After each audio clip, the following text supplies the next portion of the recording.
recently tied the knot, at 24 years old, and what should have been one of the happiest days of my life became a chaotic spectacle that spiraled out of control.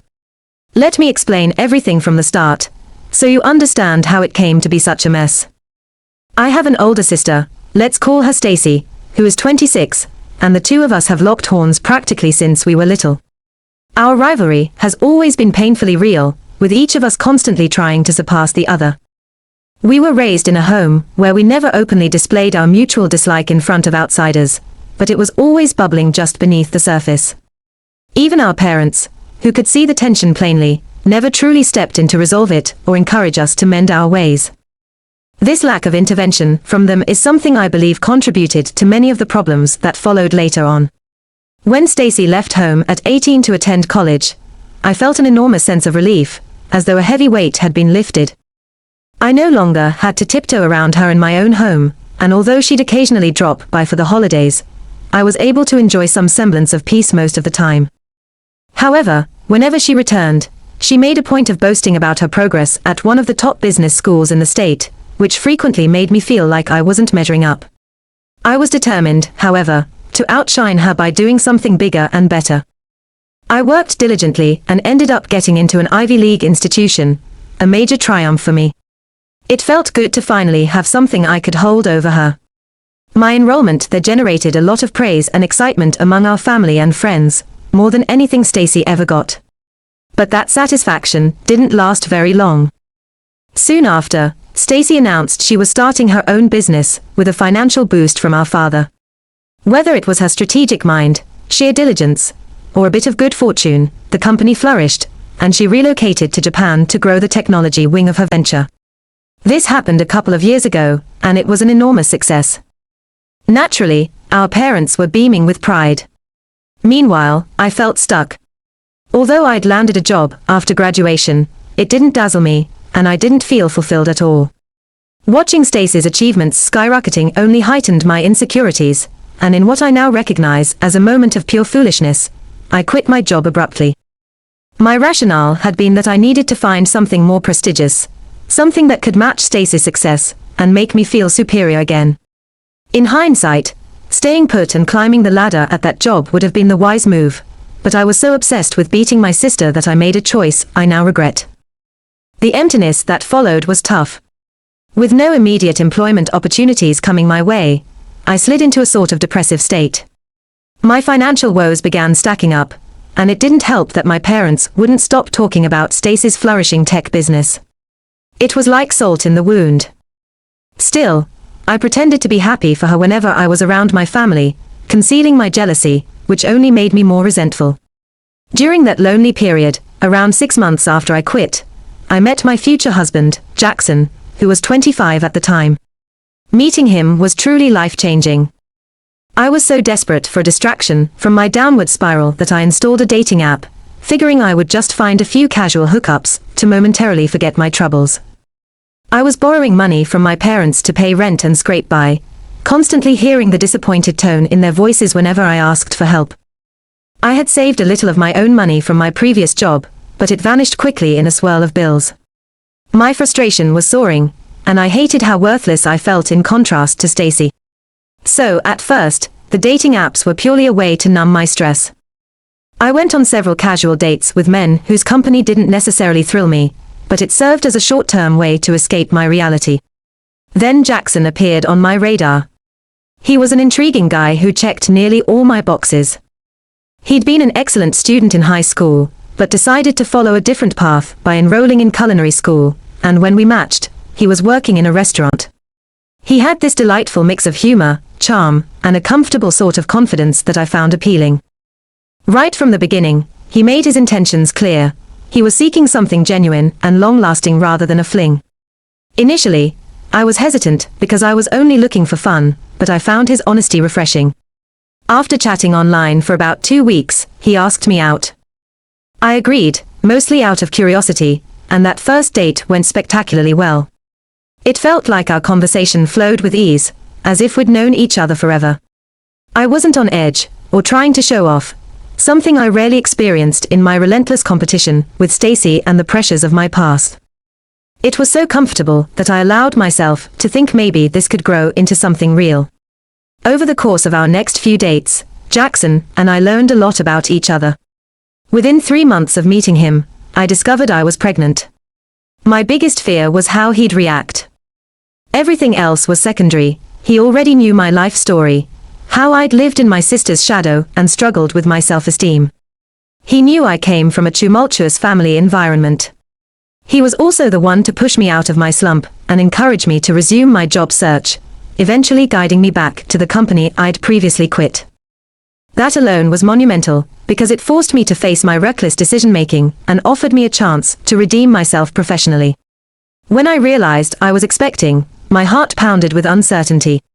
It had only been 3 months of dating, and I knew plenty of people would say it was too quick. Part of me feared Jackson might decide it was all too much, too fast, and walk away. But strangely, I still wanted to keep the baby. I can't fully articulate why, but it felt right. Remarkably, Jackson was supportive.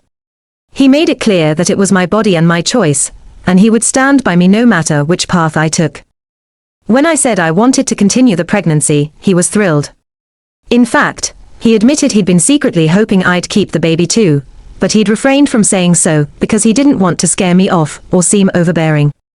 His honesty touched me, and we agreed that we would hold off on marriage for a while and get to know each other more deeply before making such a gigantic commitment. But we were determined to raise the baby together. A few weeks later, we found out we were having twins. That was another major shock, but we decided we'd take it one step at a time. Jackson moved in with me, and things began to fall into place. He introduced me to his parents, who turned out to be warm-hearted people with a healthy family dynamic. They treated all their children with respect and warmth, never making comparisons or fueling rivalry. It was so different from what I was used to, and I relished being part of it, even just as an observer. On my end, I dreaded telling my own parents, because I was sure they'd be disappointed in me, what with my decision to have kids with a man I barely knew for a few months, and also living together before we even considered marriage. Eventually, when I was around 4 months along and obviously showing, I had no choice but to break the news. I invited my parents over and had Jackson there for support.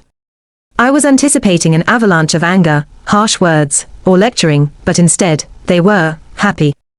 They hugged me, congratulated me, and when I told them it was twins, my mom was on the verge of fainting from excitement. I was astounded but relieved. They even threw a celebration, proudly telling everyone they would soon be grandparents. Moreover, when I reiterated that Jackson and I didn't want to rush into marriage only because of the pregnancy, they understood. It was as if this brand new approach to parenting had taken hold of them. Their encouragement was unexpected yet much appreciated. Not long after, my parents and I had an honest conversation about the past, particularly about the way they had failed to curb the toxic competition between Stacy and me. They realized that their constant comparisons and the emphasis on outdoing each other might have resulted in us having a distorted sense of self-worth. They acknowledged that by the time I quit my first job, it was apparent to them that I was trying to outperform Stacy rather than follow my own path. Somehow, they had known that was the cause of my impulsive decision, and they felt partly responsible. It was oddly comforting to hear them say they intended to do better for me. They reassured me that I had nothing more to prove to them, that my accomplishments didn't have to overshadow Stacy's for me to be worthy of their love. They saw how both Stacy and I had always aimed to be our best, and that alone was a source of pride for them. I have to say, our heart-to-heart conversation lifted an enormous burden off my shoulders. I no longer had to maintain a facade of competition in my daily life. The stress of always feeling second best melted away to a significant degree. My parents also confided they'd tried to communicate a similar message to Stacy, but she brushed it off. She apparently believed I was just a pitiful loser who needed coddling, and that explained why our parents were going easy on me. She wasn't at all interested in the idea that they were attempting to rectify old mistakes. She continued to think of herself as more deserving of their admiration. After that, Stacy began firing off nasty jibes, sneering remarks, and belittling comments in our family group chat, especially after my pregnancy became public knowledge. She seized every opportunity to assert that I was inferior or living a life of poor choices simply because I got pregnant before marriage and was living with someone I barely knew. It rankled me so severely that I contemplated quitting the group chat altogether. My parents, though, pleaded with me to stay, urging me to believe they were actively working to become better parents, and that they hoped we could preserve some family unity. They asked me to hold on, at least until they talked to Stacey face-to-face, when she returned for the holidays. That Christmas, we all got together, and I hoped maybe the face-to-face conversation would help Stacey see reason. But by then, she was more entrenched than ever in her vendetta against me. She spent the entire holiday, showing off about her achievements in Japan and belittling mine. It went beyond the usual snide remarks. It was overt, like she was fixated on making me feel worthless. She'd ask me with a smirk if I was happy for her, obviously anticipating some meltdown on my part. I was so upset that I left the celebration early to avoid an outburst, or an embarrassing breakdown in front of everyone. My parents tried talking to her afterward, imploring her to stop tormenting me, but she refused. She declared she had worked hard and wouldn't be robbed of her opportunity to gloat. At that point, I decided enough was enough and cut ties with her, leaving our family group chat in the process. My parents also agreed that it might be best for me to distance myself. We went 2 years without communication, and I lost track of whatever was happening in Stacey's life. Then about 4 weeks ago, I started hearing whispers from relatives that Stacey was back from Japan, supposedly with a brand new baby. It was a complete shock to me. Apparently, she had a 2-month-old daughter, which she kept secret until her return. Her story was that she had gotten married privately about a year earlier, and was now introducing the baby to the family. She mentioned her husband was still in Japan for work. Curiously, this announcement coincided with my own wedding date, almost to the day. Naturally, the spotlight shifted onto her, overshadowing me. Rather than letting that get under my skin, I told myself to ignore it. My wedding was coming up, and I wanted to soak up the joy of that occasion. I was determined to maintain my distance from Stacey, but she had other plans. On my wedding day, after the ceremony was done, thank goodness, she unexpectedly showed up. She wasn't on the guest list, but she blended in with the crowd. The moment I spotted her, I nearly lost my temper, but Jackson and my parents urged me to remain composed. We were at Jackson's aunt's farmhouse, and the security was lax, so Stacey managed to slip in. We decided not to cause a commotion, because that would have made the day revolve around her. I gritted my teeth and tried my best to endure her presence. While mingling at my wedding, Stacey made snide comments to absolutely everyone, proclaiming that her baby was miraculous, and blessed while my own children didn't count, because I had given birth to them before tying the knot. It was humiliating, but I tried to keep my cool, not wanting to ignite a public scandal. I plastered on a fake smile whenever someone approached me with her offensive remarks. Just as I was about to reach my breaking point, the police barged in. It happened so quickly, officers came in, they sealed the exits, and suddenly Stacey was being taken into custody. There was a frantic woman clinging to a baby, shouting that Stacey had kidnapped the infant. Everything turned into a blur of frantic conversations, statements taken by law enforcement, and utter confusion. Eventually, it all began to make sense. The baby Stacey had been parading around wasn't hers at all. The pictures she'd flaunted, depicting her with a child, were heavily edited images originally belonging to a friend of hers. That friend was the real parent of the baby Stacey had been passing off as her own. Even more disturbing, Stacey had been living with this friend while back in town. Apparently, she ended her lease in Japan, so she'd been babysitting for this friend. She never invited any family to the friend's place, likely because that would have blown her cover. On the day of my wedding, Stacey snuck out with the baby while her friend and the friend's husband were still asleep, then wouldn't answer phone calls or texts. Panicked, her friend involved the police. Since Stacey had been obsessively talking about my wedding and her desire to upstage me, the friend realized that might be where Stacey had taken the baby, so she directed the cops to the farmhouse. That's how the police found Stacey. It was appalling to learn how far she would go just to prove she was somehow superior to me, and it left me deeply unsettled. Stacey is now pleading with her friend to avoid pressing charges, but at the moment, the friend and her husband haven't decided whether they'll move forward with legal action. Stacey is somehow convinced that I'm the reason for all her misfortune, accusing me of getting married merely to taunt her. It's absurd, because I'd had no communication with her for 2 years, and was gracious enough not to publicly expel her from my own wedding when she intruded. If anyone deserves blame, it's clearly her for turning my special day into a fiasco. Recently, she contacted me and demanded that I help her by telling her friend I drove her to do it through my own actions, in hopes they wouldn't press charges. I told her, in no uncertain terms, that I genuinely wished she'd be locked up, either behind bars or in a psychiatric institution, because her behavior has crossed so many boundaries it seems unhinged. Now my parents are pressuring me to help Stacy avoid legal consequences, insisting I should talk to her friend and say that Stacy was under enormous emotional distress, because I was supposedly tormenting her with my marriage and kids. It's completely ridiculous. In any case, the authorities are having difficulty determining the exact charges, and it all hinges on whether her friend is willing to proceed. Because Stacy had been living with them and taking care of the baby, she's claiming she had permission to take the child that day. If the parents press charges, it might become a kidnapping case, but Stacy is hanging on by whatever thread of technicality she can find. As for me, I have zero interest in helping the person who tried to ruin my wedding and degrade my children. My parents argue that it would be immoral for me to stand by while my sister potentially goes to jail, but I think she dug her own grave. Let her handle the consequences. At this juncture, I feel I'm justified in wanting nothing to do with her, and if that leads to her incarceration, so be it. That's how I see it. I asked people for their judgment on whether I was wrong for hoping my sister ends up behind bars, but given all she's done, I don't believe so. I decided on a course of action that might seem drastic. I'm cutting ties with everyone in my immediate family, my parents included. Despite their kindness and support during my pregnancy, this entire ordeal has left me drained and disillusioned.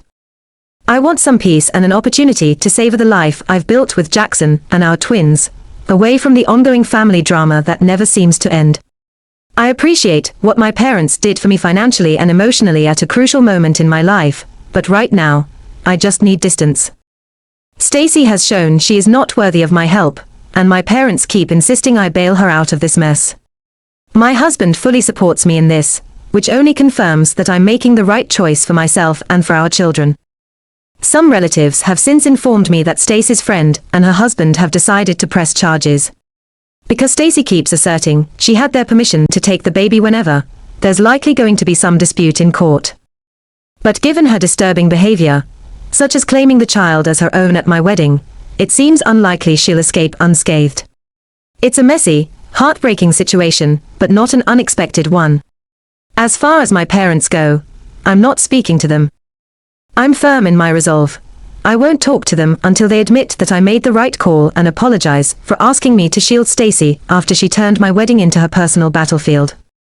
They need to come to terms with the fact that the environment they created in our upbringing, where Stacy and I were left to compete ferociously, played a significant role in who she has become. In the latest development, Stacy is currently facing trial. She could be locked up for around 5 years if she is found guilty, although her mental condition might lead to a lighter sentence, or alternative arrangements. It's out of my hands now. Jackson and I, meanwhile, are forging ahead with our honeymoon plans, because our wedding day was so severely tainted. We're finally going to enjoy a couple of weeks away from the chaos, relying on Jackson's parents to watch our twins while we're gone. I can only hope our honeymoon provides the romantic, joyful experience we missed out on during our actual wedding, and I have every reason to believe it will, just the two of us, free from the drama that my sister inflicted on what should have been our celebration.